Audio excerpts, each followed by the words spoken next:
What happens when a calm, accomplished black CEO boards a luxury flight and gets treated like an uninvited guest in his own seat? What would you do if your simple request for a sandwich unveiled something much darker? Something the airline never wanted exposed. André Whitaker wasn't just a passenger in first class. He was part owner of the airline. But that didn't stop a flight attendant from serving him a moldy meal, ignoring his presence, and delivering her hospitality with thinly veiled contempt. Was it just an oversight, a mistake, or was it something far more dangerous, the kind of subtle racism that hides behind uniforms and smiles? In this emotional and powerful true-to-life story, you'll witness what dignity looks like under pressure, how silence speaks louder than words, and how justice begins with a single voice refusing to be silenced. Are you ready to feel anger, admiration, and perhaps a deeper understanding of what so many endure in silence? If you believe respect isn't a privilege but a right, then this story is for you. Don't forget to like, share, and subscribe so you never miss the stories that matter most. Now, let's begin. The boarding area at Gate 12 buzzed with the gentle hum of rolling suitcases, flight announcements, and passengers juggling too many coffees. From his seat near the window, André Whitaker scrolled through emails on his phone. The brightness on low. He preferred it that way, subtle, unobtrusive. Flight 815 from Atlanta to Seattle wasn't new to him.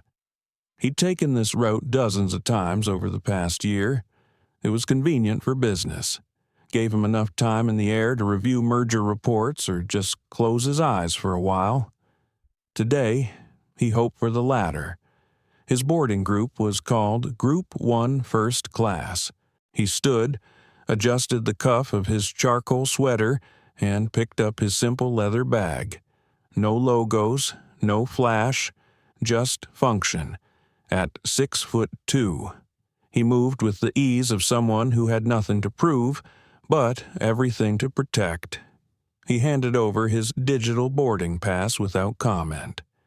The jet bridge smelled faintly of jet fuel and coffee, a scent that oddly comforted him, a quiet ritual of movement, of progress.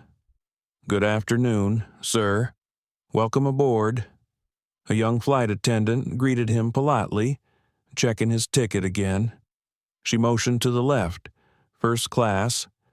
André nodded with a quiet, "Thank you," and stepped into the cabin. The first-class section of Summit Pacific Airlines gleamed with quiet luxury. Cream leather seats, soft ambient lighting, real wood veneer inlays. He slipped into seat 2A, a window seat, and stowed his bag neatly in the overhead. As he sat down, he exhaled slowly. The seat cradled him like memory foam molded to his frame. Not that it had. It was just one of those rare comforts he allowed himself. 25 years of grinding through freight docks, warehouse logistics, late-night shipments, and boardroom battles had earned him this much. He reached for the bottled water tucked in the armrest cooler and sipped, eyes scanning the other passengers boarding. A man in a tailored Navy suit took seat 1C, near the aisle. A woman in pearls and pressed khakis settled behind him. Most passengers looked like they'd come straight from executive suites or finance meetings. André, in contrast, wore comfort. His sweater, his dark slacks, no watch, no designer briefcase. He liked it that way.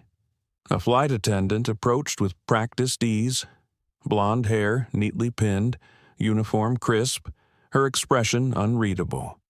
"Champagne, sir," she asked the man across the aisle with a warm smile. "Please," he said, returning her warmth. André watched, not with suspicion, but quiet curiosity, when she turned toward him. Her smile faltered for half a second. It was barely noticeable unless you'd spent a lifetime catching those kinds of moments.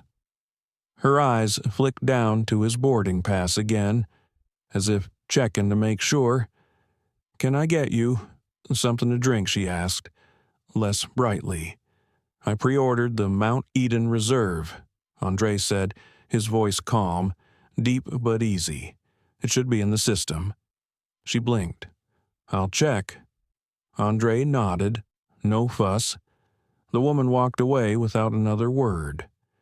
He leaned back and opened his tablet, logging into the Summit Pacific internal dashboard, the one reserved for executive stakeholders. Technically, he wasn't on duty, but quietly, he owned 12% of the airline through a holding firm that most people hadn't even heard of. That was intentional. When he'd invested in Summit Pacific Airlines 3 years ago, he hadn't just seen a financial opportunity. He saw a broken system begging for reform. An industry that still treated comfort as a privilege for the select and invisible rules about who belonged in certain cabins. He'd kept his role quiet, not to deceive, but to observe. His finger slid across the screen, bringing up the performance metrics for the last quarter. Premium cabin satisfaction was up, on-time arrival rates steady, staffing turnover high. That was something to flag later. As the rest of first class filled in, André glanced back toward the curtain. The same flight attendant reemerged, handing champagne flutes to a middle-aged couple in the row across from him. Her laughter was soft, intimate. She hadn't returned to him. He didn't press the call button. Not yet. Instead, he closed his eyes briefly, letting the ambient white noise fill the space where irritation might have crept in. He'd learned long ago that the slow burn of disregard was more dangerous than open hostility. 10 minutes passed. The captain came on the speaker with a practiced cadence. "Ladies and gentlemen, welcome aboard Summit Pacific Flight 8115 with non-stop service to Seattle. We're expecting a smooth flight today. Flight time will be 5 hours and 22 minutes. Please fasten your seat belts as we prepare for pushback. Cabin crew, prepare for departure." André stowed his tablet and straightened in his seat. Still no whine, still no greeting beyond the initial half-smile. He wasn't surprised, disappointed. Yes, surprised never. He watched the woman move again, past his row, this time handing warm towels and a fresh cloth napkin to the older white man across the aisle. Seat 2C, a full tray service, cutlery placed just so. When she reached André's row, she stopped short. Without a word, she set down a sealed plastic pack of pretzels on his tray table. No towel, no napkin, no cutlery. Then she turned and walked away. André stared at the pack. It crackled slightly as it landed. Economy-class pretzels. He looked around the cabin. No one else had them. The older man in 2C glanced over, then quickly looked away. André didn't say a word. Not yet. He pressed the call button once. Slowly, a single beep. His breath remained steady. His hands stayed relaxed. He knew this script too well. But this time, he wasn't just playing the role of a patient man. He was writing the ending. André Whitaker had been on dozens of flights this year alone. Some red-eye runs, some back-to-back cross-country legs, a few international hops to London or Sao Paulo. But this one, this soft hum of injustice unfolding at 30,000 feet, it settled into him with the familiar discomfort of a shoe half a size too small. Not enough to limp, but enough to notice, enough to remember. The call button above his seat glowed softly in amber, lit, waiting. 10 minutes passed, no response. The light above the older gentleman in 2C blinked on. Within seconds, The blonde flight attendant was at his side. "Of course. Mr. Glass," she said brightly. "Let me bring that for you right away." She returned with a cloth napkin, warm towel, and a small bottle of ginger ale in a real glass. "No plastic here." The man smiled, nodding politely.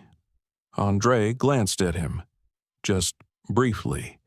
The man caught the look and gave a small, uncomfortable smile, the kind people give when they're not ready to admit what they see. André looked back down at his tray.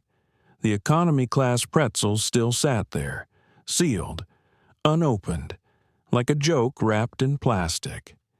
He turned off the call light. What was the point? The cabin settled into a hushed rhythm. That strange quiet where the engines hum in the background and the passengers slowly give in to the monotony of altitude. A few seats ahead, someone coughed, someone else asked for headphones.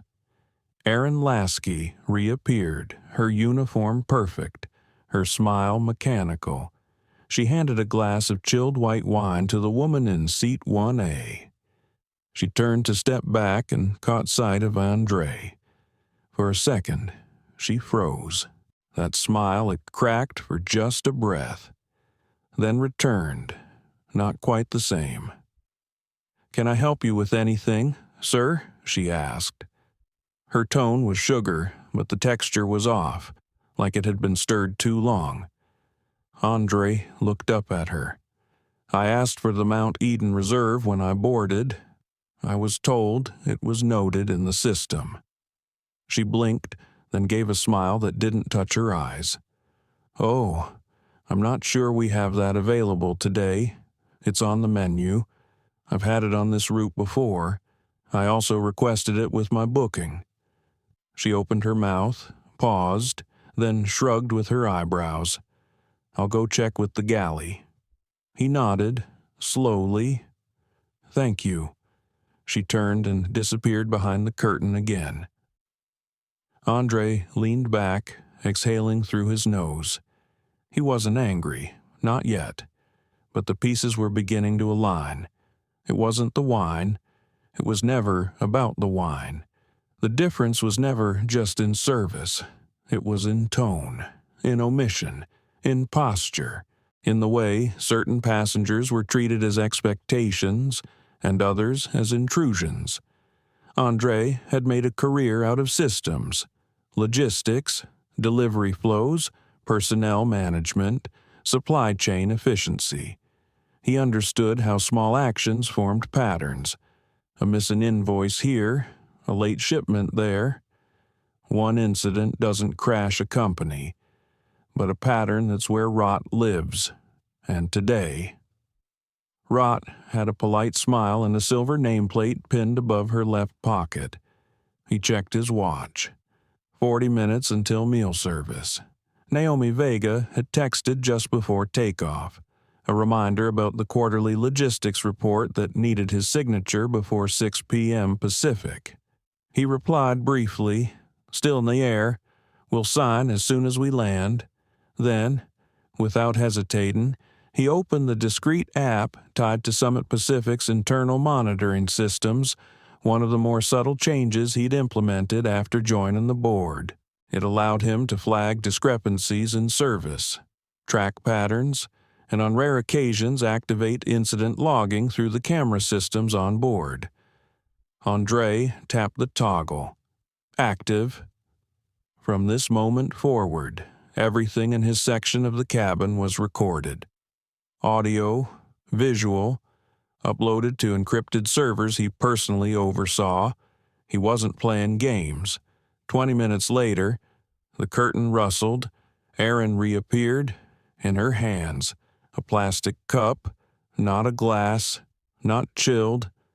"I couldn't find the reserve," she said with a little shrug, setting the cup on his tray without eye contact. "But here's a Sauvignon Blanc instead." Close enough, it wasn't. André didn't move. He stared at the cup. The liquid inside was lukewarm, already sweating. He could smell it from here. Sweet. Too sweet, not even in the same family. The woman turned to leave. "Excuse me," André said, softly. She stopped. He didn't raise his voice. He never had to. "This isn't what I requested, nor what was promised, nor what I paid for." She tilted her head, her tone tilting with it. "Well, sir, if it's such a big deal, perhaps next time you could bring your own." There it was. Flat, sharp, intentional. André blinked slowly. "Would you say that to any other passenger in this cabin?" he asked. She looked around, then leaned in slightly. "We're just trying to make sure everyone's comfortable. Perhaps you're used to something different." He let the silence stretch. "Thank you," he said at last, with the cold politeness of a door gently closing.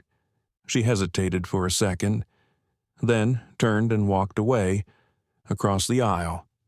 Howard Glass stirred in his seat.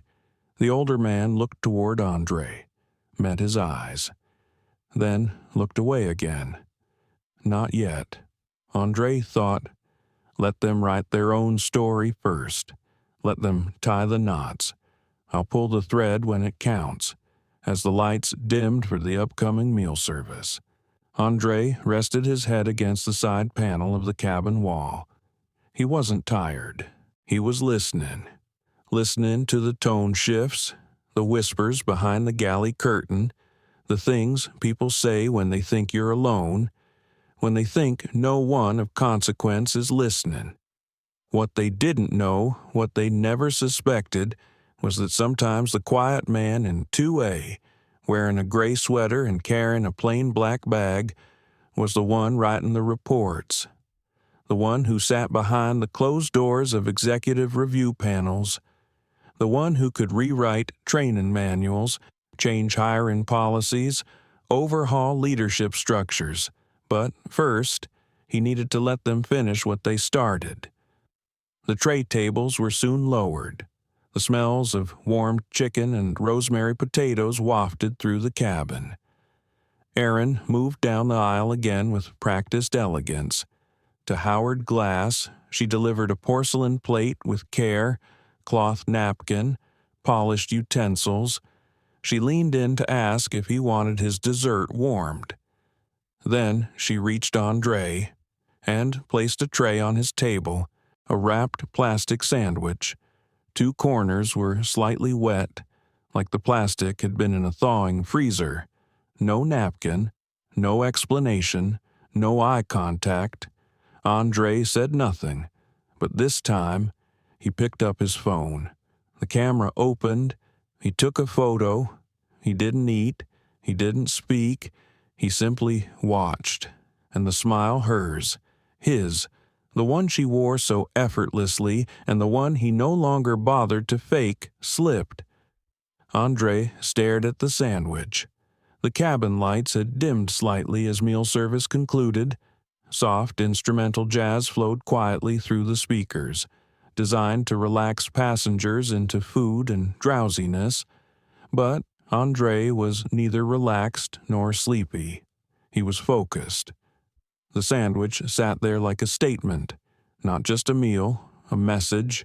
The bread was dry, not stale, not crusty, dry like it had been frozen, defrosted, and forgotten. On one corner, a pale green mold spread like bruised lace. It was faint but unmistakable, the kind that only forms after days of neglect. He leaned in slightly, nostrils catching a sour note beneath the layer of mayo and wilted lettuce. André didn't flinch. He just stared. Then he raised his phone, took another photo. He rotated the angle, captured the logo on the tray, the lack of cutlery, the absence of any cloth or garnish, just the sandwich, alone, unwelcome, just like him. He placed the phone back down gently, across the aisle. Howard Glass had unwrapped a delicate creme brulee, cracking the surface with a silver spoon. He glanced at André's tray, then at his own. The comparison was too stark to ignore. The older man's forehead creased. He leaned slightly over the armrest. "Excuse me," he said in a low voice. "Is that what they served you?" André looked at him evenly, then nodded once. Howard blinked. "That's not right." André offered a small smile. "Controlled, calculated. No," he said, "it's not." Howard opened his mouth again as if to say more, then paused. He looked back down at his dessert, his spoon now suspended mid-air. André didn't blame him. He understood how complicity often came dressed as hesitation. It was easier not to get involved, easier to finish dessert and let the discomfort pass. That was the luxury of being untouched. He picked up the sandwich with 2 fingers and lifted it slightly, inspecting it again. He didn't need to. He'd already seen enough, but it gave him a moment to consider the weight of what was happening. This wasn't about the sandwich. It was about what people thought they could get away with. It was about the assumptions made when a black man, even in first class, didn't present himself as loud, flashy, or famous, when he dressed down, traveled alone, and didn't announce his title. That man became vulnerable, invisible, or worse, targeted. The curtain rustled. Erin reappeared, checking trays. Her expression was pleasant, lips pursed in what might have passed for a smile in dim lighting. She approached Howard's row first. "Is everything to your liking?" "Mr. Glass," she asked warmly. "Quite fine," he replied, though his voice had lost its ease. She moved to the next seat, collecting plates, adjusting napkins. Then she stopped at André's row. Her smile dimmed. "I hope your meal was satisfactory," she said, not looking directly at him. André turned his head slowly to meet her eyes. He said nothing. Instead, he opened the lid again, revealing the mold clearly. She froze. It was just for a second. But he saw it. That blink, that flicker of nerves. Then she recovered. "Oh," she said lightly. "Well, that shouldn't have happened. I'll have Trent bring you something else." André didn't answer. She took that as dismissal and turned away. He waited until she passed through the curtain again before reaching into his bag and pulling out a slim black folder. Inside were documents, reference points, a printed copy of the meal service protocol for first-class passengers on Summit Pacific's cross-country flights. He placed the folder on his tray and opened it to the correct page. Each passenger was entitled to a custom-prepared entree, dessert, wine pairing, and a plated cheese or fruit option. His booking confirmation email, which he also had printed, specified a warm entree with his selected reserve wine. Instead, he had mold and indifference. He pressed the call button again. This time, it only took 5 minutes. Trent Alvarez appeared. Younger than Erin, tidy haircut, good posture, but visibly uneasy. "Yes, sir," he said, avoiding André's eyes. "I'd like to file an in-flight discrepancy report," André said calmly. Trent blinked. "A what? A discrepancy report," André repeated, tapping the folder gently. "The documentation is clear. I've received none of the service outlined in my booking, including, but not limited to, the meal, wine selection, and standard first-class presentation." Trent hesitated. "We don't normally do that in flight." "I understand," André said, "but I'm also a preferred stakeholder in Summit Pacific, and I'd like the process initiated now." Trent's mouth opened, then closed again. He shifted his weight from foot to foot. "I'll check with the purser." André nodded once. "Thank you." Trent left quickly. Howard Glass turned again. "Excuse me," he said, quieter this time. I wasn't sure what to say earlier, but I want to say something now. André looked at him. It's not right. Howard continued. What they're doing. I saw it. From the moment you sat down. The way she looked at you. The way they skipped over you during service. André didn't reply immediately. He studied the man's face. There was sincerity there, but also guilt. Perhaps for saying nothing sooner. Perhaps for needing permission to say something now. I appreciate you saying that, André said at last. Howard leaned closer. If this goes further, and I hope it does, I'll back you up. You're not alone here. André gave a small nod. He appreciated the gesture, even if it came late. The curtain rustled again.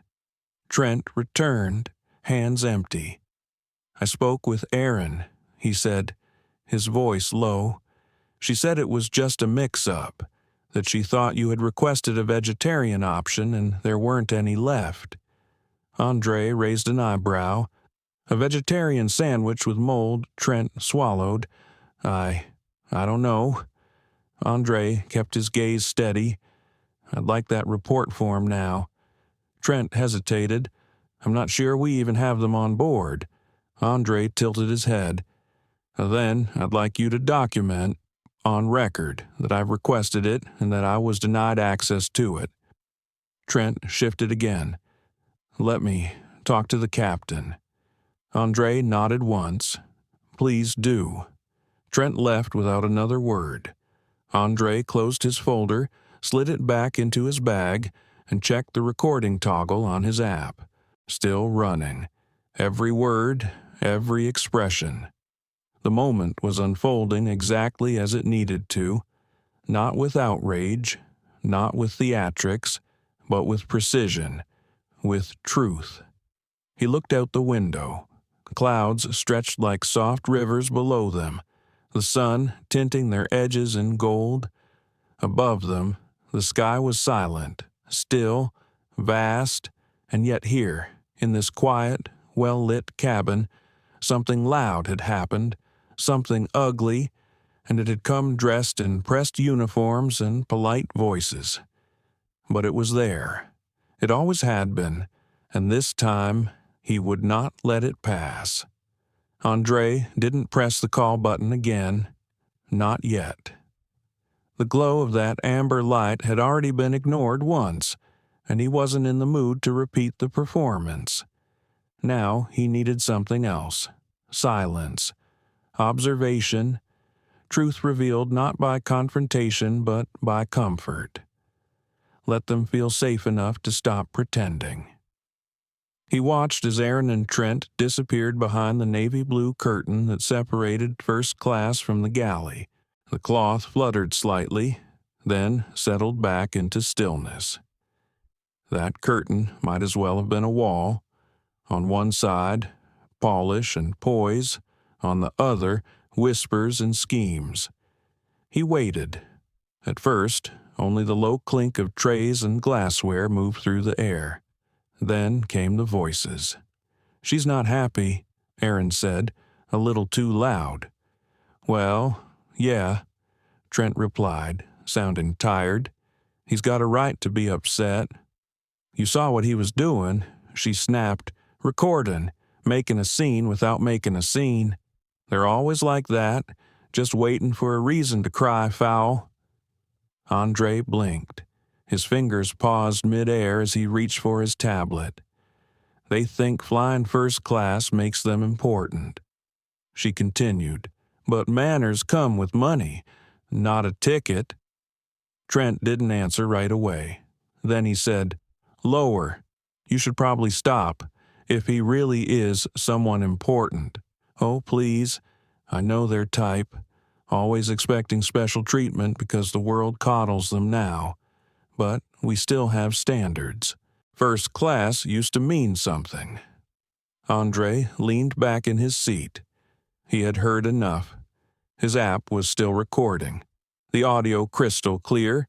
Names, words, tone, all of it.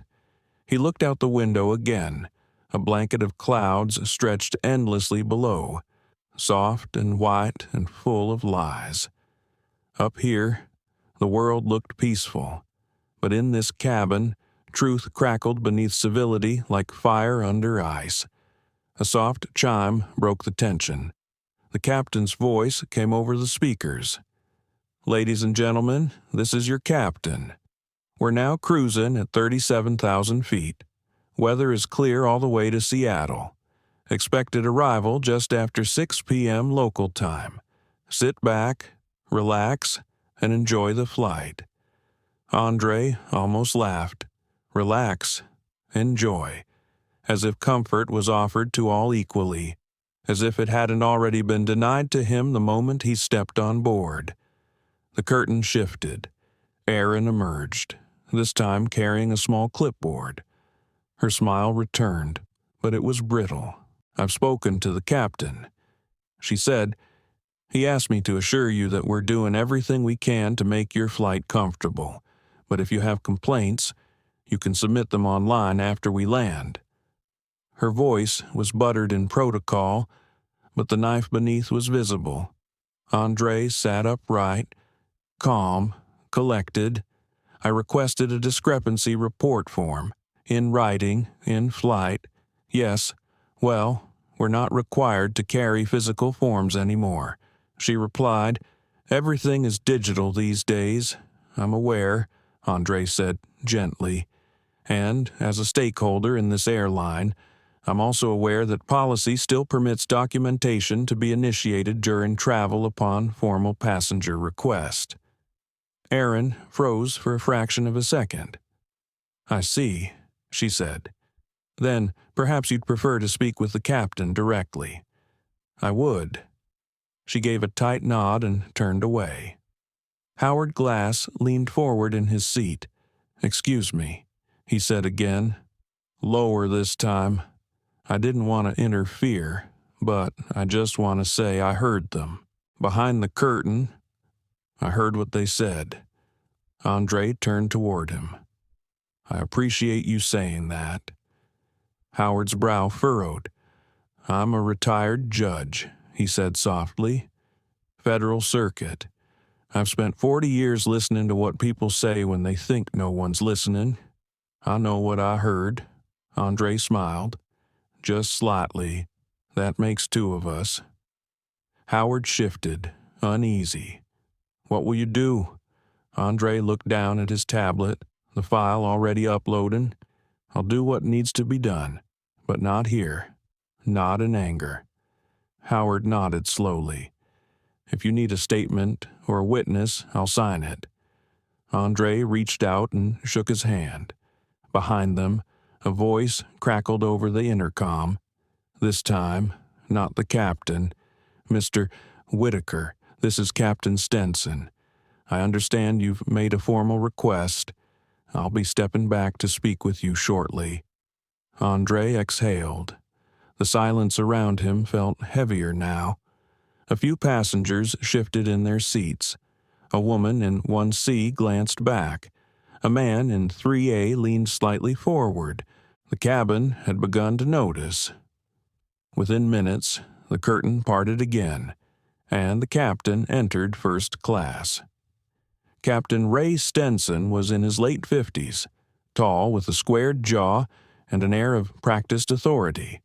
His uniform was pristine, his expression unreadable. He approached with long strides and stopped just beside André's seat. "Mr. Whitaker," he said, nodding slightly. "I've been informed of a service complaint." André returned the nod. "That's correct." "What seems to be the issue?" André gestured to the tray still sitting beside him. "That sandwich is not fit for consumption.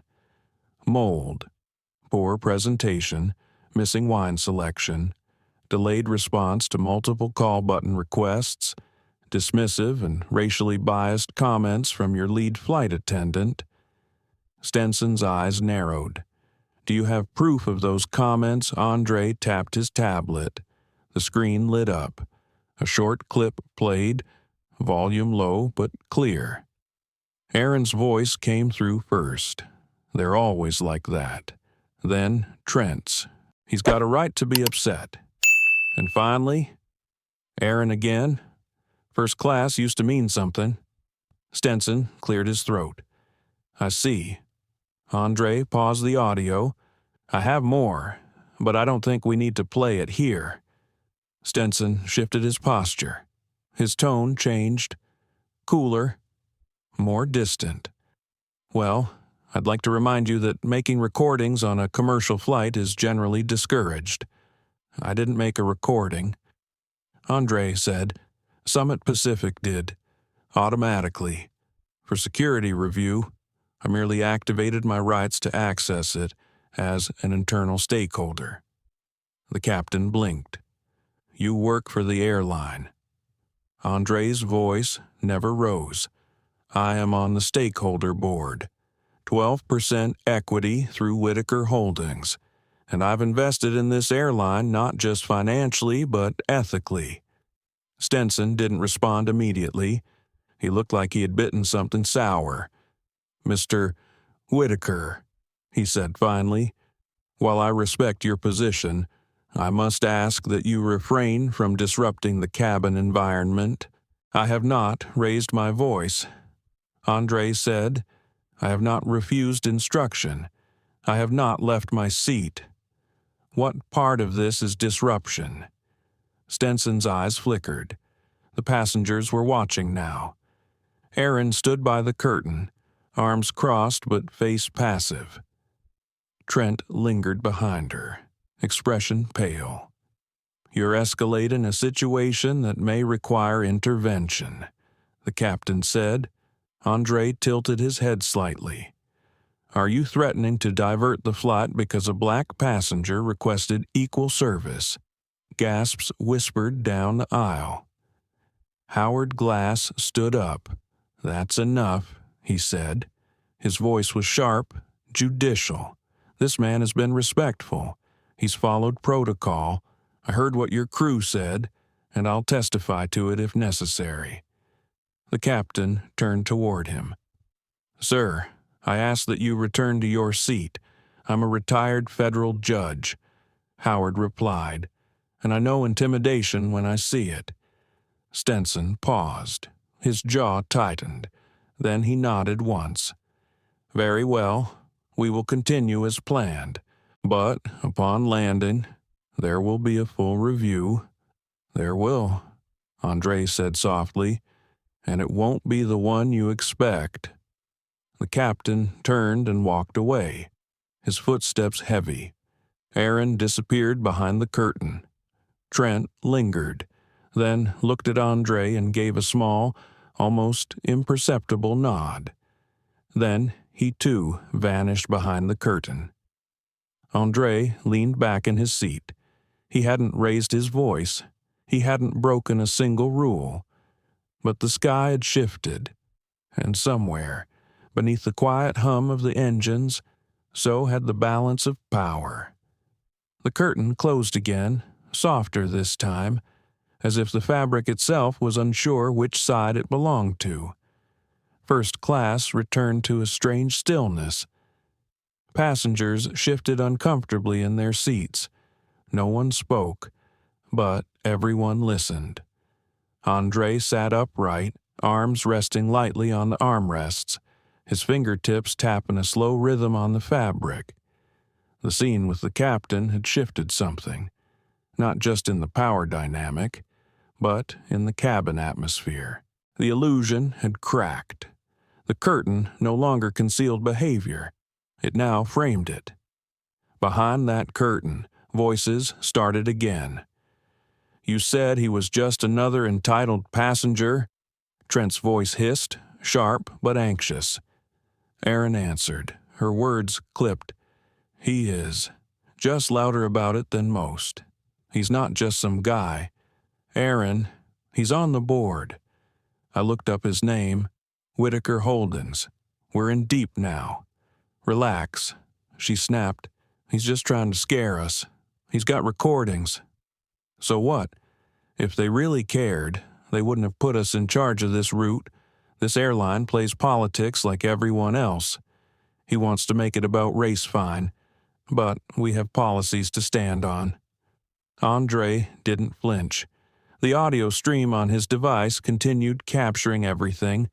The flight attendants' voices were clear, not shouted, just loud enough to be heard by anyone who bothered to listen. He looked around the cabin. The couple in 3B and 3C were leaning together, eyes narrowed, lips tight. The man in 1A had taken off his headphones. Howard Glass glanced back over his shoulder at the curtain, then over at André, giving the smallest nod. It wasn't just him anymore. This wasn't about perception. This was about truth, collective, undeniable. And yet, Aaron still believed the curtain would shield her. That silence equaled safety. That civility was armor. She didn't realize yet that the armor was cracked. André looked down at his tablet again, watching the audio file grow. Every second, every syllable preserved. He wasn't recording for revenge. He was recording for accountability. There was a difference. He leaned his head back and closed his eyes, but only for a moment. He wasn't tired. He was bracing, because the most dangerous people were the ones who felt protected by the system, and Aaron Lasky clearly did. 20 minutes passed. The lights dimmed further as the cabin prepared for the late afternoon cruise. Most passengers reclined their seats, some with headphones, others pretending to nap.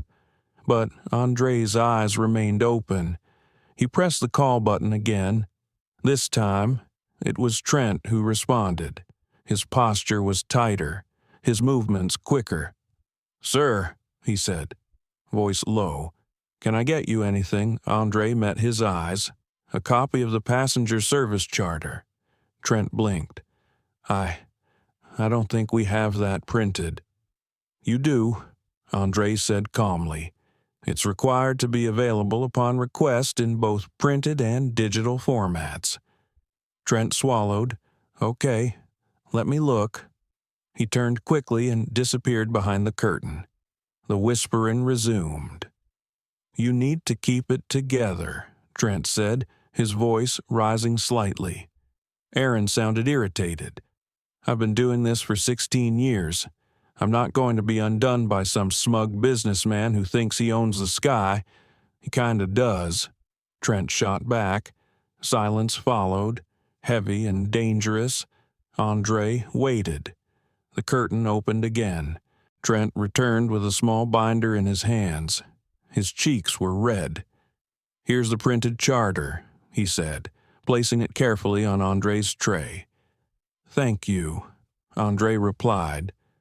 Trent lingered for a moment, then lowered his voice. "I heard what she said. I didn't agree with it. I should have said something earlier. I'm sorry." André looked at him. His voice was even. "Silence is consent. Mr. Alvarez, you're late, but you're here now. That counts." Trent nodded. "If they ask me questions later, I'll tell the truth. I hope you will." The young attendant backed away slowly, as if still unsure whether he was part of the problem or the solution.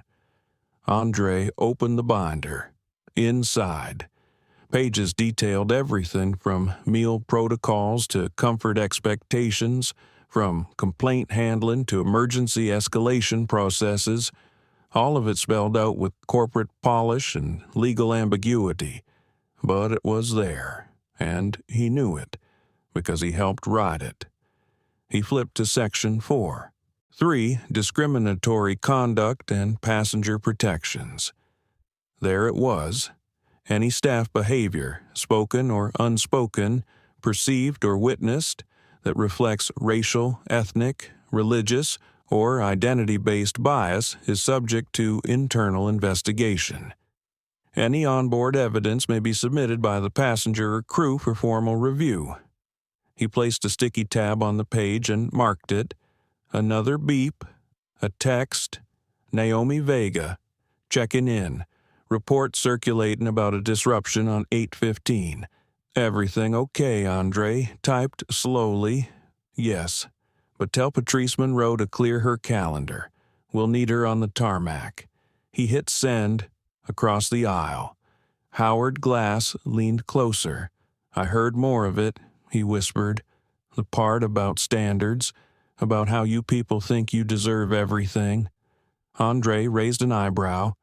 She said that Howard nodded, not in those words, but the tone. It was all there. André nodded thoughtfully. Would you be willing to make a statement when we land? Yes, Howard said without hesitation. André studied the man for a moment. He didn't see guilt. He saw resolve. It wasn't easy to shift from passive witness to active ally, but sometimes the pressure of injustice forced change where comfort could not. The curtain moved again. This time, Erin returned. Her expression was different now. Not polite, not fake. Flat. We're beginning descent in about 30 minutes, she said. Please make sure all devices are stowed and trays returned to the upright position. André looked at her. My tray has a moldy sandwich and a service charter. Should I stow both, or just the evidence her lips twitched? That's your choice, sir. He smiled. Everything is, isn't it? She turned away without another word. The descent began. The engines shifted pitch. Passengers stirred.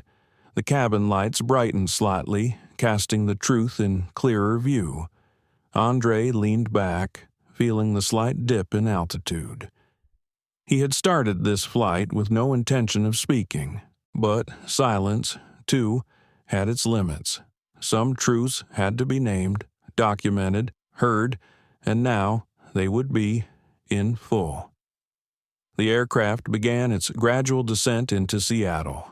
From the window of seat 2A, the landscape was a quiet quilt of forest, distant suburbs, and long shadowed rivers catching the evening light.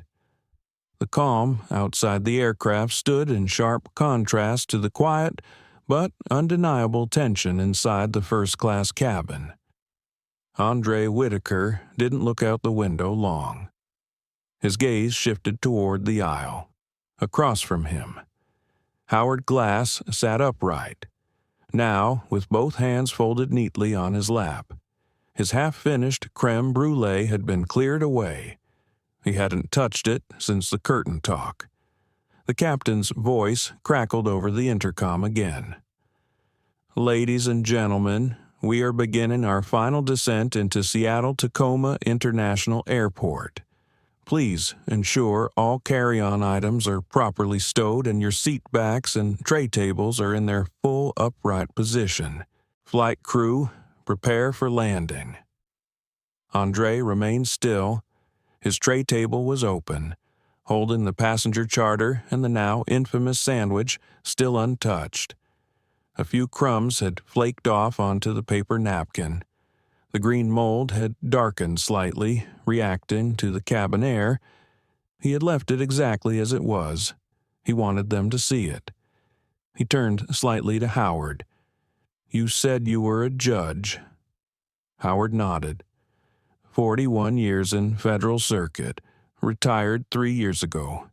Did you ever witness anything like this? André asked, not accusatory, just curious. Howard exhaled. No, not on a plane, but in courtrooms. Yes, more than I care to admit. Silence, too. Howard's lips pressed together. Silence more than anything. André nodded slowly. You're not being silent now. Howard straightened a little. I've watched this entire situation unfold. I've heard her words. I've watched her body language. I've seen how the captain reacted to you. I may be retired, but I remember how to testify. André glanced toward the galley. Erin and Trent had disappeared again, preparing for landing or hiding from scrutiny. Maybe both. He spoke quietly. They're going to try to discredit me." Howard looked surprised. "How they'll say I'm overreacting, that I misunderstood, that I created a hostile environment. It's subtle, but it's a standard playbook." Howard leaned in. "They won't get away with that. They might try, but they won't succeed, because this time I'm not alone." The older man smiled faintly. "You won't need to stand alone again. You've got more than one seatmate now." André tapped his temple. "I've also got the receipts." Howard gave a short chuckle. André let out a breath he hadn't realized he was holding. Something about Howard's presence reminded him of old uncles, stoic men who didn't speak often, but when they did, it landed like a gavel, the kind of strength that didn't need noise to prove itself. The flight attendants reappeared briefly, moving through the aisles with a practiced final sweep. Erin's face was composed now, locked into something neutral, unreadable. She passed André's row without a glance at the sandwich. She said nothing. Behind her, Trent followed. When he reached André's seat, he paused slightly. "Sir," he said quietly, "I've printed the incident log. It's in the folder here." He slid a small leather-bound folder onto the tray. André opened it. Inside was a printed timestamp log with passenger name, seat number, and complaint note. Trent had filled in every detail André had spoken aloud, and at the bottom, a line crew member present, T. Alvarez, signature. And the line was signed, clearly, no hesitation. André looked up at Trent. "I appreciate your honesty." Trent shifted his weight. "I should have done more earlier." André said nothing, but he extended a hand. Trent shook it, then stepped back and disappeared into the galley one last time. The seatbelt sign dinged on. The aircraft shifted again, dipping slightly. Seat backs clicked into place. A soft hush fell across the cabin. André placed the incident log inside his bag and clicked the latches shut. He checked the surveillance app one more time. The audio and video had uploaded securely. A copy was already stored in his cloud archive. Across the aisle, Howard spoke again. "They think it's over when the plane lands?" André nodded slowly. "They don't realize it's only just beginning." The wheels hit the tarmac with a short, smooth bounce. A brief hiss of brakes followed. Outside, the skyline of Seattle sat under golden clouds. Rows of airplanes lined the taxiways, blinking red and white under the fading sun. As the plane taxied toward its gate, André's phone buzzed again. "Naomi, landed early. I'm here with Patrice. Concourse B, near Gate 14. André smiled. Summit Pacific's head of human resources was waiting. And not just waiting. Watching. The aircraft rolled to a stop at Gate 15. The ping of the seatbelt sign switching off was immediate. Passengers rose in a wave of tired movement. Bags unlatched. Shoes slid back on. Cell phones came out. André remained seated. Erin passed by his row, preparing to open the main cabin door. She paused. "Have a good evening, sir." André looked at her directly for the first time in an hour. "You should be prepared to give a full report." Her smile stiffened. "Of course, you'll be contacted within 24 hours by internal compliance. I understand." "No, I don't think you do, but you will." She opened the door and stepped onto the jet bridge. Howard stood up and reached into the overhead for his bag. He looked down at André. "I'd like to walk off with you. That okay?" André nodded. "Yes, please." They waited until most of the cabin cleared, and then, side by side, They stepped into the aisle and walked toward the door. The flight crew stood at attention, offering standard goodbyes. Aaron avoided André's gaze entirely. Trent gave a quiet nod. On the jet bridge, a tall black woman in a sharp navy pantsuit waited. Patrice Monroe. Her arms were folded, her expression calm, unreadable. Naomi Vega stood beside her, holding a tablet. As André approached, Patrice stepped forward. "Mr. Whitaker," she said smoothly, "I trust the flight was illuminating, in more ways than one." André replied. Patrice's gaze flicked behind him toward the aircraft door. "I'll be conducting immediate post-flight interviews, quietly, off record, for now." Howard stepped forward. "I'd like to make a statement." Patrice studied him for a moment. "And you are Howard Glass, retired federal judge." I was seated across from Mr. Whitaker. She extended her hand. "Then we'll start with you." André turned to Naomi. "You have the files." She nodded. "Uploaded and secured. Compliance will have it in 20 minutes. He looked toward the terminal, toward the open, glass-walled expanse where the public waited, the place where everything changed. "Let's begin," he said, and for the first time all day, he smiled, not because he was pleased, but because justice had finally stepped into the room. The HR lounge at Summit Pacific Airlines headquarters was tucked into a discreet section of the Seattle terminal, hidden behind smoked glass walls and soft frosted panels. Designed for privacy, yet purposefully visible, everything about the space was intentional. It was a place where truth was meant to be uncovered under the pretense of discretion. André had been in this room before, but never like this. He sat at the head of a polished walnut conference table. Across from him, Patrice Monroe adjusted her blazer and tapped at her digital clipboard. To her right, Naomi Vega stood beside a roll-in display, where documents from the in-flight recording scrolled silently on screen.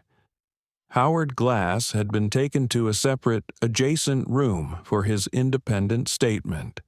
His testimony would be recorded, verified, and merged later. Patrice looked up.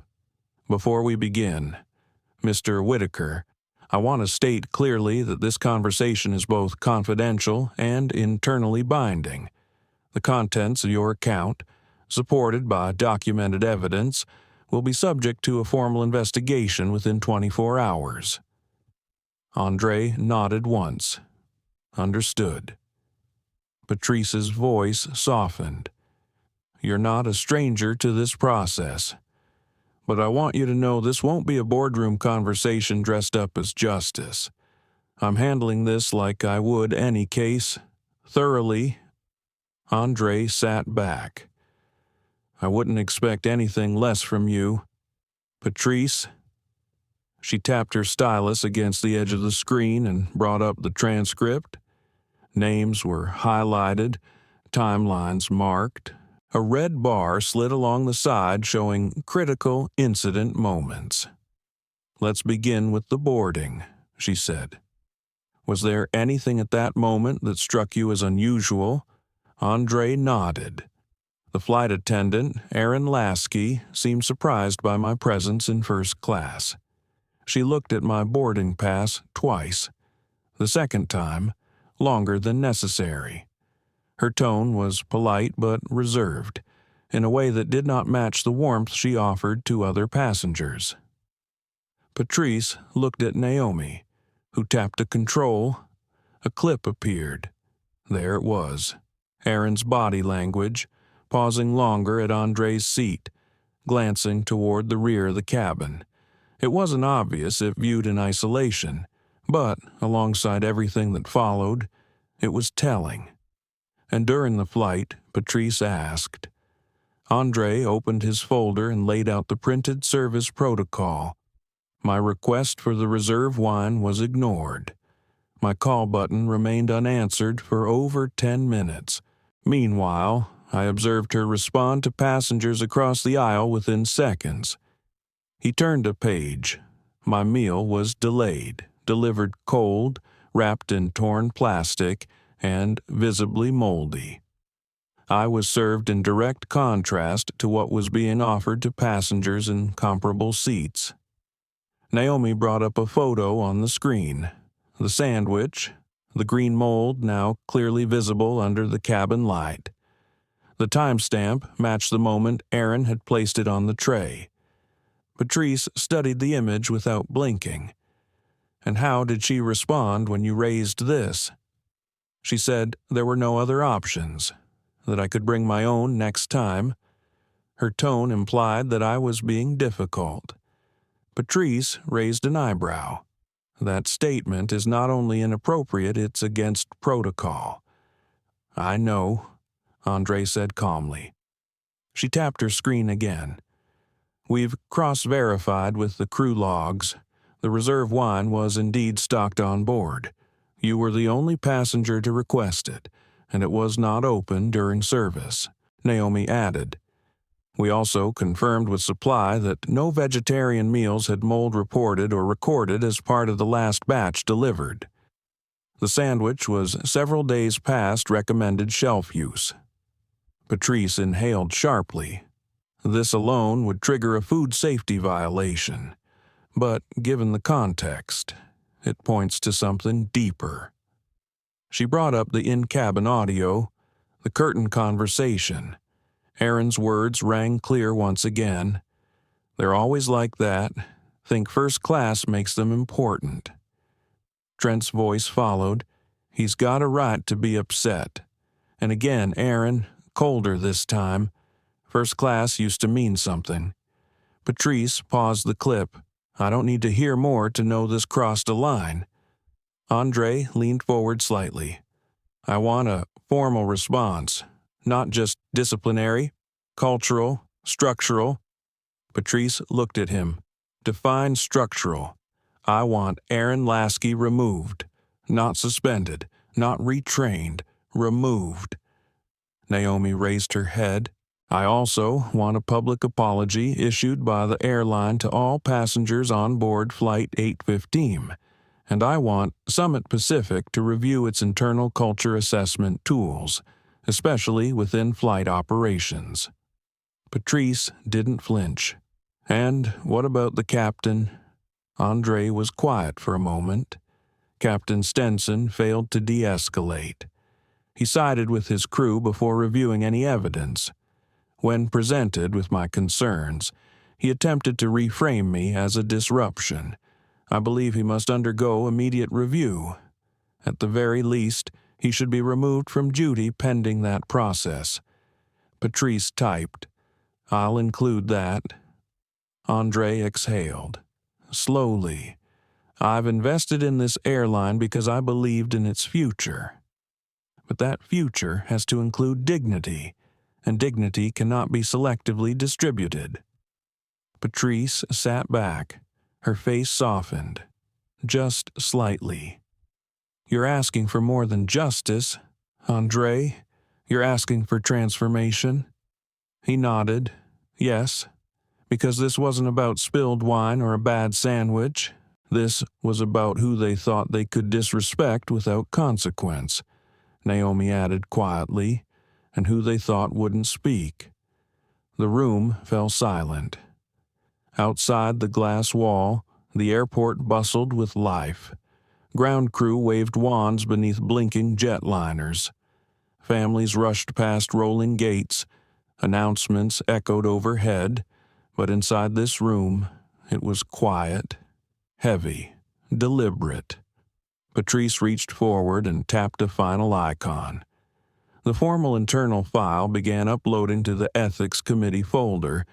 A copy was sent to Summit Pacific's executive office. She looked at André. "You'll have an official decision within 48 hours. "I already have one," André said softly. "This was never just about me." He stood up. Patrice followed, closing the folder. Naomi unplugged the tablet and handed André a paper copy of the report. As they stepped out of the room, Howard was standing just beyond the glass wall, waiting. He raised a hand. "Do they know yet?" he asked. "They will," André answered. "Good," Howard said, "because too many people think silence is safer. But silence is just noise with no courage." André smiled. "Then it's time we get loud." They walked out of the HR suite, past the rows of polished windows and long reflections, into the open air of the terminal. The world was moving around them again, fast and busy, unaware. But something had shifted. This wasn't just the end of a flight. It was the beginning of something much bigger. 48 hours passed. 2 sunrises, 1 thunderstorm, dozens of unread messages, some from journalists, others from corporate colleagues. André Whitaker didn't answer any of them. He spent those 2 days in quiet reflection inside his Seattle apartment. The floor-to-ceiling windows overlooked Elliott Bay, where ferries traced silent lines through the water. The world moved outside, but inside it waited. Every moment since landing had moved like a tide, slow, predictable, yet heavy with force. He reread the incident report at least 3 times. Not because he doubted it, but because each word carried weight.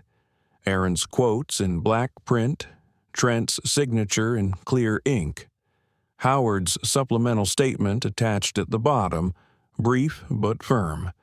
Howard Glass, witnessed inappropriate behavior and racially biased remarks made by the lead flight attendant on Flight 815, directed toward Mr.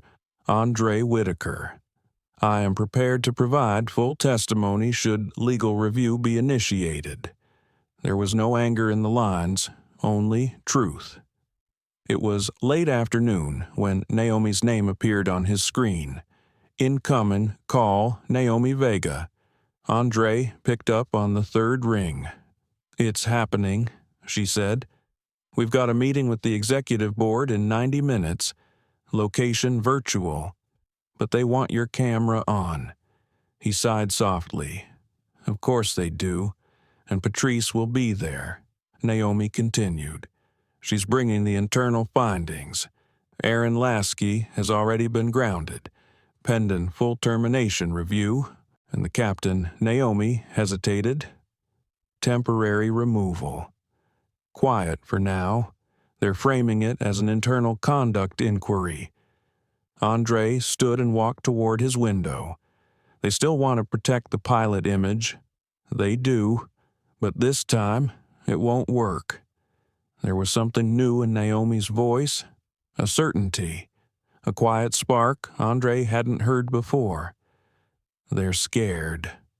André," she added, "not because of what you recorded, but because of who's watching now."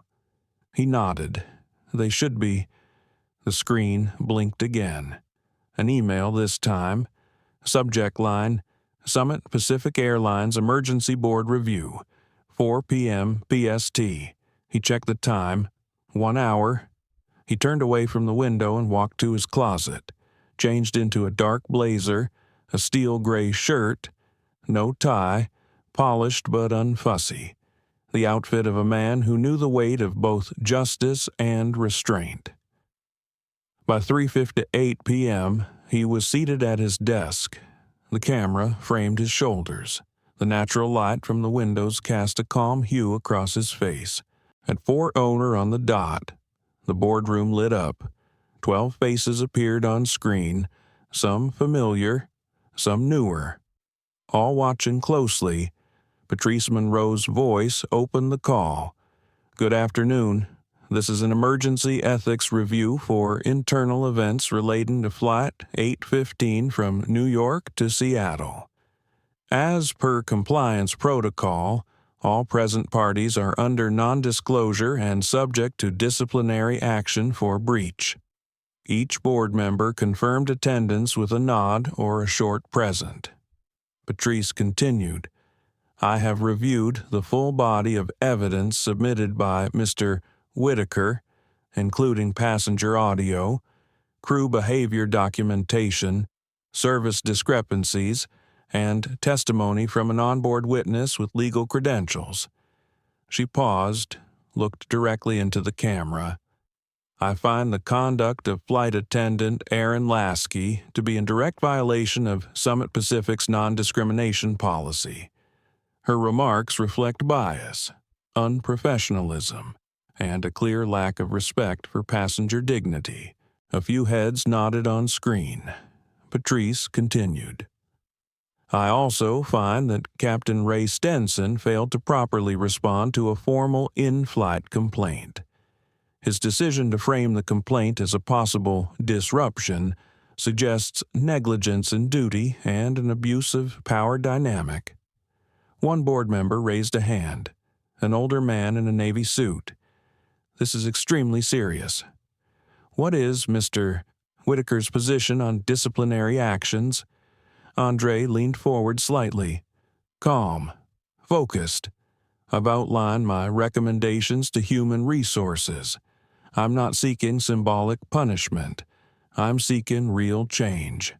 That includes Aaron's immediate dismissal, mandatory bias training across flight staff, and a public statement from the airline acknowledging the failure in this incident.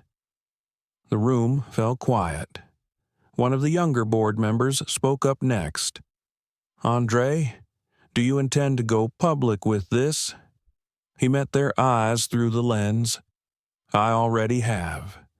The moment I didn't stay silent. Naomi smiled quietly on her window. Another director cleared her throat. We're aware that several passengers have begun speaking to local outlets. Nothing has officially broken, but it's spreading. If it leaks, it won't be a leak. André cut in. It will be light. The silence that followed wasn't empty. It was full of shifting allegiances, unspoken fears, and the growing realization that they could no longer sweep things aside without scrutiny. Patrice broke the silence. I moved to initiate immediate formal termination of Aaron Lasky for misconduct and violation of internal code. I second it, Naomi said, and I support, added another. Then the board will vote. Patrice said, one by one.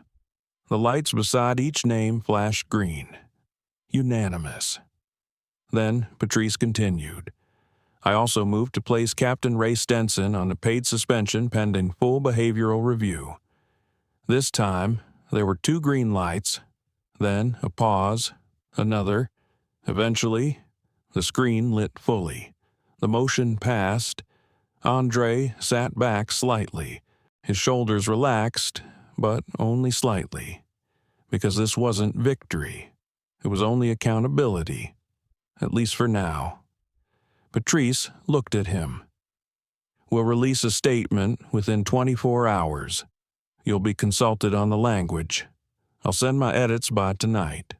André replied. Naomi raised a hand. Before we close, I'd like to acknowledge something. All eyes turned to her. We have a black board member who did not raise his voice, who followed protocol, who documented truth, who sought fairness, not revenge, and yet he was still treated as a threat, not because of anything he did, but because of who he was. Her voice grew steadier. We failed him, and if we don't fix that, this company fails all of us. No one spoke, but the truth stood in the silence. The meeting closed with a soft click. The screen faded. André was alone again. He stood at the window. Below, the bay sparkled under a streaked sky. Boats cut across the water. Planes rose in the distance, white bellies glinting in the light. There were still things to face: press inquiries, social media storms, pressures from shareholders. But none of that could compare to the quiet strength he now felt returning. He had spoken, and he had been heard. Even more, he had been believed, and that was a start. The next morning, the storm André had been anticipating finally arrived. Not in the sky, but across screens, feeds, notifications, and inboxes. The first headline came from a regional Seattle blog known for covering social justice issues. A small, quiet fire starter. Black CEO served moldy meal on flight claims discriminatory treatment by staff. A few hours later, national media took notice, and by noon, the story had gone viral. Flight from Hell Black CEO details racial discrimination in first-class CNN airline in crisis, first-class mistreatment, sparks, internal investigation, the Guardian Summit, Pacific faces public backlash. After CEO speaks out, the New York Times, screens lit up everywhere. Phone calls came in from legal teams, PR consultants, advocacy groups, and former colleagues. Some offered support, others offered advice, a few sent warnings. André turned his phone off by early afternoon. He needed silence, not noise. But Naomi kept one line open, a private message chain just between them. She updated him every hour. So far, the company's stock hadn't dipped, but comments were pouring in, thousands, some supportive, some defensive, many angry. A video surfaced around 3 p.m. It had been recorded by a passenger sitting 2 rows behind André on the flight. It showed Erin Lasky leaning in toward André's seat. Her voice wasn't audible, but her posture was clear defensive, aggressive, dismissive. Then a second clip surfaced, this time from someone who had recorded the exchange through the gap in the curtain. Her voice, her words.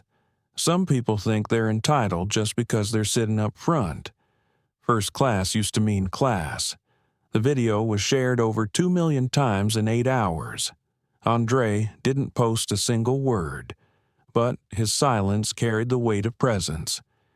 He sat in his study, watching the news cycle twist and churn.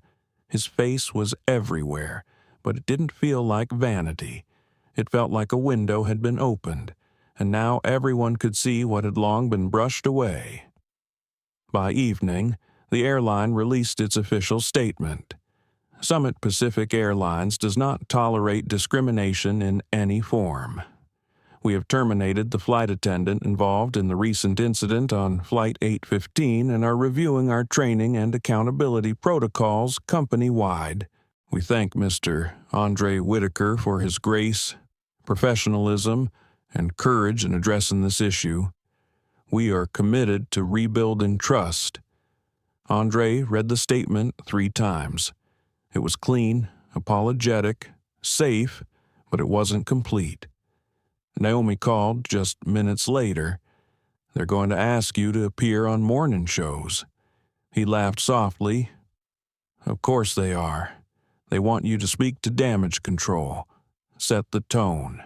He was quiet for a moment. I'm not their janitor. He finally said, I'm not cleaning up after them. Naomi didn't argue. Then maybe it's time to speak on your terms. Maybe it is. He didn't sleep much that night. The weight of visibility is different than fame. It does not flatter. It exposes. And for black professionals like him, it carried double meaning. Applause could shift into blame in a heartbeat, praise into doubt. He knew the rules, but he was done obeying them in silence. By dawn, he had written something, not a press release, a letter, addressed to the passengers of Flight 815 and to everyone watching. To those who watched, who wondered, who felt something was off and said nothing, I do not blame you. To those who spoke out, recorded, or simply bore witness, I thank you. To those who still think this was about a sandwich, I hope you sit with that a while. Because what happened on that flight is not rare, it is ordinary, painfully ordinary. It is what happens when courtesy is filtered through bias. When service is withheld, not because of cost or policy, but because someone decided who was worthy. It is what happens when silence becomes easier than courage. But what happened after that was different, because this time, we didn't let it pass quietly. We spoke, and I will continue to speak, not for revenge, not for headlines, but for every quiet indignity that never made it to video, for every passenger who was made to feel less human for simply existing. This is not about status, or money, or ego. This is about dignity, and it is non-negotiable. See you at cruising altitude. André Whitaker. He posted it on his LinkedIn page. Within 10 minutes, it was reposted by dozens of Fortune 500 executives. Within an hour, it hit 500,000 views. By lunch, he was invited to deliver a keynote at an upcoming aviation diversity summit. And, for the first time since the flight, he felt something he hadn't yet allowed himself to feel: relief. Not because the problem was solved, but because his story was no longer his alone to carry. It belonged to everyone who had ever been dismissed, overlooked, or minimized in a space they had every right to occupy. The sun set behind the bay that evening. He watched it from his balcony, alone but not isolated. Somewhere in the sky above, another Summit Pacific plane was taking off. He wondered who was sitting in seat 2A this time. He hoped they were being treated with care, and if not, he hoped they knew it was okay to speak. The press attention eventually softened. As all viral stories do, other headlines rose, new scandals, fresh disasters. But the echo of André's story lingered. It lived in conversations, in workplace meetings, in side eyes and sudden silences on planes when service staff paused mid-sentence. It wasn't gone, just integrated. But for André Whitaker, it hadn't ended. He walked into Summit Pacific's downtown office tower 1 week after his open letter was published. The receptionist smiled a little too brightly, her fingers twitching as if she wanted to ask for a selfie. She didn't. She just nodded and buzzed him in. The elevator ride to the 27th floor was quiet. When the doors opened, he saw Patrice Monroe already waiting near the glass conference room. Naomi stood beside her, holding a manila folder. Across the hall, behind a closed door, a group of department heads had just finished a sensitivity training session. André could hear the scraping of chairs and murmured goodbyes, the sound of institutional cleanup. "Morning," Patrice greeted him. Ready, André adjusted his cuff. "Let's get on with it." The meeting was smaller than the boardroom call. Just 5 people. André, Patrice, Naomi, and 2 Summit Pacific executives who had remained mostly silent during the earlier proceedings. One of them, a man named Curtis, wore a strained expression like someone who knew a storm was overdue. Patrice opened the meeting with the usual line: "This is a continuation of our post-incident response. We've terminated Aaron Lasky's employment and suspended Captain Ray Stenson pending full review." She turned to André. "Today's discussion is about structural change." André leaned forward. "I've seen the internal memos. Most of what's been circulated is cosmetic. More training, a few committee reshuffles, nothing about actual power redistribution." Curtis cleared his throat. "We're working on that, but we have to move carefully. Public trust is fragile right now." André looked at him sharply. "No, what's fragile is employee trust. You've made it clear to your staff that bias is tolerated unless someone famous gets involved." Naomi opened her folder and placed 3 printed testimonies on the table. These are from crew members who came forward after the news broke. 2 of them describe experiencing or witnessing discrimination on previous flights. Both say they stayed quiet because they feared retaliation, Patrice added. One of them filed a complaint last year. It was never followed up. André didn't raise his voice. He didn't need to.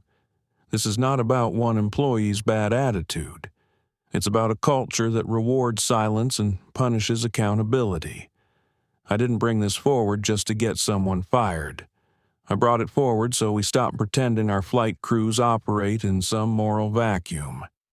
Curtis shifted in his chair. We understand your passion, Mr. Whitaker. André leaned in closer. It's not passion, it's pain. And I'm not here for a branding session. I'm here to make sure no one else has to go through what I did not, just because it was unfair, but because it was dehumanizing. The room fell quiet. Patrice finally spoke. We've drafted a proposal. It includes the creation of an internal oversight panel, composed of rotating employees from across departments, not just HR. They'll have full access to anonymous reporting tools, a direct line to the board, and the power to recommend disciplinary action, Naomi added. It also proposes an annual culture audit, including third-party assessments and public transparency reports. Curtis nodded. And we're considering updating our performance metrics to include ethical behavior scores tied directly to bonus structures. André tapped his fingers on the table. It's a start, but Patrice asked. He sighed. It still relies on people speaking up. And the problem is when you're the only black passenger in first class, or the only black pilot in a cockpit, or the only black executive at the table. Speaking up often means putting everything at risk. Patrice sat back. Then, what would real change look like? He answered without hesitation. It looks like safety, the kind that doesn't have to be earned or proven, the kind that's assumed. Naomi nodded slowly. Belonging. Exactly. Patrice folded her hands. We're not there yet, but this is the first time I've seen them even try to listen. André gave a tired smile. Let's hope they keep listening when no one's watching. After the meeting ended, he stepped out into the hallway. The afternoon light poured through the floor-to-ceiling windows, turning the tile floors gold. He walked past framed photos of Summit Pacific planes, smiling pilots, glossy passengers sipping champagne, a world built on the illusion of seamlessness. At the far end of the hall, a young employee stood by the vending machines. She looked barely 22, dressed in a navy uniform shirt and pressed slacks. When she saw André, her eyes widened slightly. He nodded politely, about to pass, but she spoke. Sir, I just wanted to say, thank you. He paused. For what? For not letting them forget? For making space for the rest of us? He looked at her closely. She wasn't smiling for a photo op. She looked like someone who had carried something invisible for a long time. He gave a quiet nod. You shouldn't need someone like me to speak for you. I know, she said, but until more of us have a voice, I'm glad you used yours. He walked away slowly, the sound of her words following him like an echo. That night, back home, he sat in his kitchen with a glass of water and his laptop open. Emails poured in again. Speaking invitations, requests for interviews, a few messages from strangers who had been on that flight, thanking him. One message stood out. It was short. You reminded me that I'm not crazy, that I didn't imagine what I felt when I was treated like less. Thank you. It was unsigned. He read it 3 times. Then he closed his laptop, not because he was done, but because he needed stillness. Some things could not be fixed by apologies. Not moldy sandwiches, not the ache of being made to feel small, but silence had been broken, and once broken, it's very hard to rebuild it without reckoning. André let the quiet settle around him, not as a burden, but as a signal, a pause between chapters, because the story was not over, and neither was his part in it. The morning sun filtered across the tarmac at SeaTac Airport as passengers queued up for Summit Pacific Flight 432 to Denver. Another business route, a routine journey for most. But not for André Whitaker. He wasn't flying for work. Not this time. It had been weeks since the incident on Flight 815, and while the news had quieted, its residue still clung to headlines, podcasts, and corporate newsletters. The ripple effects moved beneath the surface now, reshaping policies and conversations in boardrooms and break rooms alike. But something remained unfinished. Captain Ray Stenson was scheduled to fly this final route before his retirement. It was a quiet announcement. No press, no fanfare. Internally, the airline had classified his leave as voluntary. The investigation report was sealed and unremarkable. Disciplinary action was avoided for the sake of reputation management. But André had learned through Naomi and a quiet email from Patrice that this would be Stenson's last official flight. He booked a seat, not in first class this time, row 12, aisle. When he boarded, no one recognized him. The cabin was filled with suits, tablets, and early morning grogginess. The flight attendants moved with rehearsed politeness. He watched every interaction. He watched closely. The safety demo began. The usual clicks and buckles. Then came the voice from the cockpit. "Ladies and gentlemen, this is your captain speaking. Welcome aboard Flight 432 to Denver. Weather looks good for flying today. We're expecting a smooth ride." It was his voice, Stenson's, flat, professional, measured, no hint of discomfort, no apology, just the tone of a man who'd done this for too long to flinch. André leaned back and closed his eyes. He hadn't come here to cause a scene. He came to witness the last act of a man who once looked him in the eye and decided to protect silence over truth. Halfway through the flight, a new flight attendant came down the aisle with coffee and snacks. She was young, nervous in the way new hires often were, but her eyes met André's with genuine kindness. "Coffee, sir." He nodded. "Black, thank you." She returned seconds later, careful not to spill. No extra glances, no double takes, just service, simple, respectful. It was such a small thing, and yet it meant everything. The intercom crackled again. "We're beginning our descent into Denver. Please ensure tray tables are up and seat belts are fastened." André turned to the window. Below, the Rockies stretched like sleeping giants beneath clouds. When they landed, the cabin applauded softly the polite clapping of people eager to get on with their day. A few passengers stood too soon and were gently reminded to wait. Then the intercom chimed once more. "I want to thank you for flying with us today. This was my last official flight before retirement. It has been an honor to serve as captain with Summit Pacific Airlines for over 30 years. I wish you all safe journeys ahead." There it was, clean, polished, uninterrupted, no mention of the investigation, no trace of the controversy that shadowed his final months, just a farewell cloaked in nostalgia. As passengers filed off the plane, André remained seated. He waited until the last rows emptied.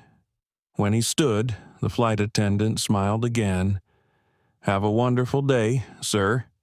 He nodded. "You too." Just before stepping off, he paused at the cockpit door. It was open. Stenson stood inside, cap tucked under one arm. His eyes met Andre's for the first time since that day. They held contact for a moment. Not long, not warm, just enough. André spoke first. "You had a chance to say something when it mattered." Stenson didn't blink. "I followed protocol." André gave a tired smile. "No, you followed comfort." Stenson shifted his weight, one hand tightening slightly. "I didn't think it would escalate." "That's the problem. You didn't think at all." Stenson looked at him, and for the first time, something flickered behind the professionalism. Not regret, but recognition. He opened his mouth, closed it again. André stepped forward one more pace, his voice calm. "This wasn't about you losing a job. It was about what happens when the people we trust to lead look away when harm is done." He let the silence hang. "Enjoy retirement, Captain." Then he walked off the plane, out into the terminal, into the noise, into the movement of people rushing to gates and pulling suitcases over polished floors. But inside him, something had settled. Not closure, not forgiveness, but peace. Later that afternoon, André sat in a quiet Denver cafe, sipping tea, his phone face down beside him. He didn't check his messages. He didn't scroll the news. He just watched people, old couples, business travelers, teenagers in oversized hoodies, all trying to get somewhere. And he thought about dignity, how fragile it was, how easy it was to bruise without realizing, and how powerful it could be when restored. He had seen both, and now, with Stenson's chapter closed, he felt ready for whatever came next. Not because he had one, but because he had stayed human. Even when others forgot how, weeks passed. The media noise had quieted. The videos faded down the feed. Articles stopped trending. The public moved on, as it always does. But the conversations that matter most are not the ones that trend. They are the ones that remain. André Whitaker returned to his rhythm slowly. Not back to normal because what is normal after injustice has a face, but to something better, something sharper, more awake. He spent mornings reading, journaling, making his own coffee instead of grabbing it from the lobby cafe. He walked more, not to get somewhere, but to breathe. The world didn't change overnight. People still stared when he boarded flights, still assumed things when he sat in business lounges. But something inside André had shifted. He no longer tried to soften his presence. He no longer shrank himself to avoid discomfort. He had learned that truth did not need approval to be valid. That morning, he was scheduled to speak at the company's internal ethics summit. Summit Pacific had rebranded it after the investigation. Courage in Culture, a new initiative aimed at confronting bias within leadership and frontline operations. Naomi met him at the venue. She wore a navy blazer over a deep red blouse, professional but warm, just like her voice. "They're nervous," she whispered as they walked past rows of employees gathering in the auditorium. "I'm not here to scare them," André replied. She smiled. "That's what makes you terrifying." Patrice Monroe introduced him from the stage with a speech that was brief, direct, and free from corporate fluff. She didn't sanitize the story. She acknowledged the wound. Then she handed him the mic. André stepped to the front. He didn't use a teleprompter, just a single note card tucked in his suit pocket. His voice was low, Calm. I want to tell you a story. He began, a story about coffee. Some employees tilted their heads. It was a short flight. I sat in a seat 2A. The cabin crew brought coffee to every other passenger in first class. When they reached my seat, they hesitated. They frowned. They checked the list again. Then they told me my meal request hadn't been received. I didn't raise my voice. I didn't ask for special treatment. I asked for what I was entitled to as a customer, the same courtesy everyone else received. He paused. But this isn't about coffee, or sandwiches, or seats. It's about the quiet choices people make when no one is watching. A silence settled over the room. It's about the language people speak with their eyes, with what they serve and to whom, with who they defend and who they doubt. He took a step forward. When we talk about diversity, we often use words like inclusion and respect. But let me ask you something. What does respect look like when no one's being watched? No one answered. He let the question hang. It looks like consistency. It looks like someone receiving what they paid for. It looks like not having to earn kindness. He folded his hands together. You don't change a company by putting more words on the wall. You change it by asking different questions. Who do we protect when something goes wrong? Who do we believe? Who do we hire? And why? Who gets promoted? Who gets ignored? He let the room breathe again. I'm not asking you to be perfect. I'm asking you to be present. Because justice isn't always loud. Sometimes it's in the decision to speak up when it's easier to stay quiet. He reached into his pocket and took out the card. Held it up. It's blank. Because I didn't come here to give you a speech. He smiled gently.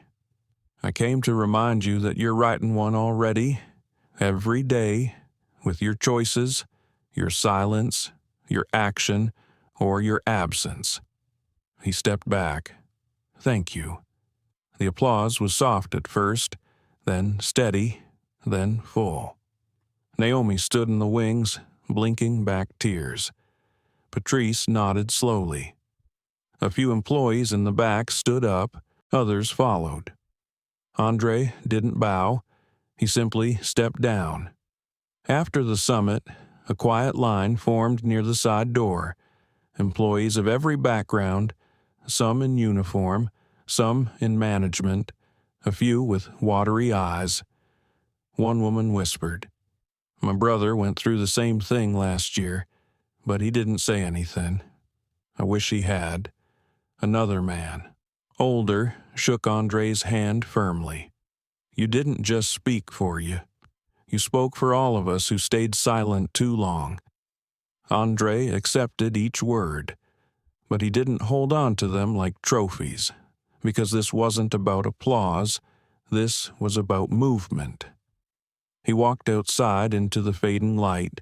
The Seattle sky, streaked with orange and gray, seemed wider than usual. Naomi followed him to the curb. "You know," she said, "I think that was the first time I've ever seen a standing ovation in that building." He chuckled. Maybe they just liked the coffee metaphor. She tilted her head. "No, they liked your courage." He didn't respond right away.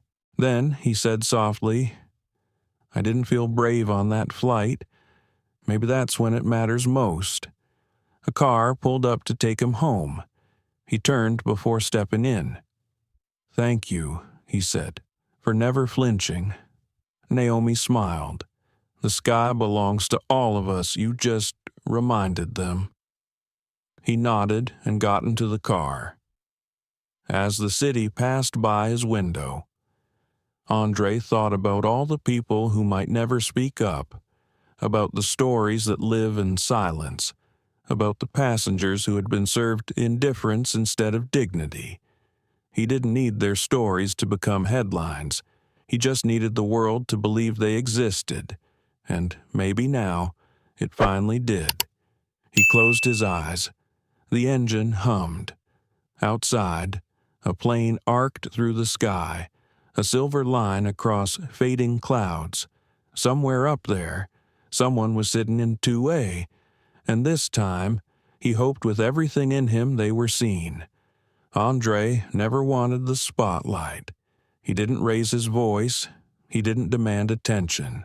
All he asked for was respect, and in return, he exposed a truth millions carry quietly every single day. This story was never just about spoiled food or a bad flight. It was about what happens when power is silent in the face of injustice, and what it means to speak up even when it's uncomfortable. Because sometimes racism doesn't come in shouts. It arrives in glances, in omissions, in who gets served first and who gets ignored. André's journey wasn't about revenge. It was about accountability, about reminding us that dignity is not earned, it's owed, and no seat, no uniform, no title makes anyone more or less human. So, if this story made your heart ache, if it opened your eyes, or gave you courage, share it. Let it be a ripple that becomes a wave. Because the sky belongs to everyone. Like this video. Share it with someone who needs to hear it. And subscribe to our channel for more real, emotional, and eye-opening stories just like this one. We're just getting started.